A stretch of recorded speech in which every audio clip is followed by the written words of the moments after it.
Hello, and welcome to my presentation concerning the impacts of cultural institutions and philosophies on economic development and outcomes for Indigenous American communities. In a moment, I will begin my presentation with an introduction of myself and my topic so that you all can get to know me and my project a little bit better. But before that, I would like to take a moment and thank you all for taking the time to listen to what I have to say. My name is Lillian Pauca, and I am a sophomore at the University of North Carolina at Greensboro, working towards a Bachelor of Science in Information Systems and Supply Chain Management with the Bryan School of Business. Within my major, I am completing a concentration in business analytics. Outside of my major, I am completing a minor in statistics, both international honors focused on cultural and global learning, and disciplinary honors in my major at the Lloyd International Honors College. In addition to this, I am a Spartan Guide with the Office of Undergraduate Admissions, a member of the Alpha Lambda Delta Honor Society, and a second-year student and community ambassador with the Grogan Residential College Program, which focuses on professionalism and leadership. My choice of topic for this project comes from a passion for research with the ability to make a difference, which I learned from my previous involvement with a research study at Winston-Salem State University focused on identifying factors leading to more negative COVID-19 outcomes in minority groups, as well as another qualitative research project focused on the use of forum theater and community outreach to begin resolving issues caused by environmental racism that I was involved in during my freshman year. My interest in the study of culture stems from my childhood as a first-generation American. My father immigrated from Peru as a child and built a career as a soldier in the armed forces. Over my childhood, this was characterized by long, repetitive deployments overseas, which left me alienated from my cultural roots and kept me from learning Spanish. As I grew older, this manifested itself as a love for learning about cultures, both my own and foreign.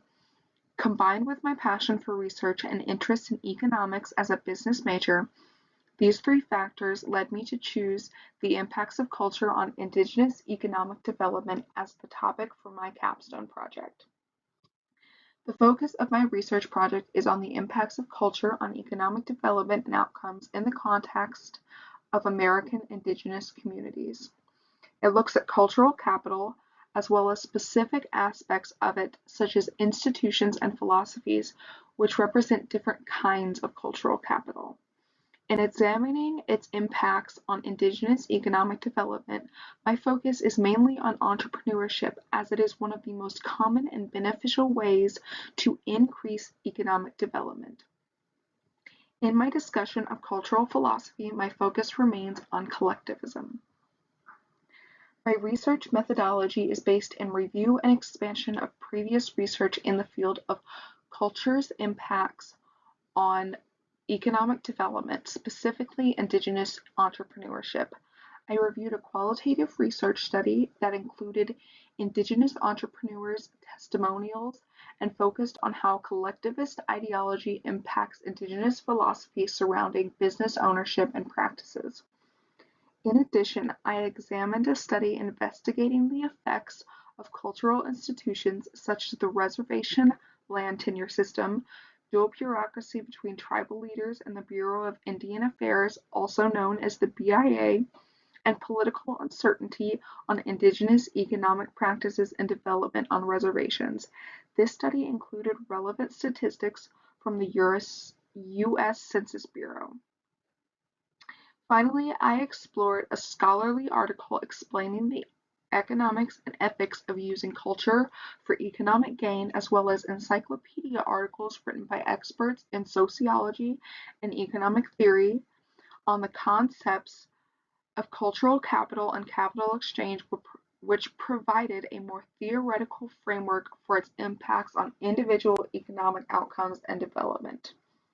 The major finding of my research project is that the spread of a distorted and inaccurate ideology of Indigenous collectivism propagated by non-Indigenous peoples led to the development of cultural institutions, particularly the modern reservation land tenure system, and dual bureaucracy. My research concludes that these two factors coupled together as distorted collectivist ideology and resulting cultural institutions have created psychological, economic, and political barriers to Indigenous communities' economic development and have influenced continued poor economic outcome among Indigenous individuals. My goal in completing this project is to increase awareness of the factors that lead to negative economic outcomes and slow economic development for American Indigenous communities.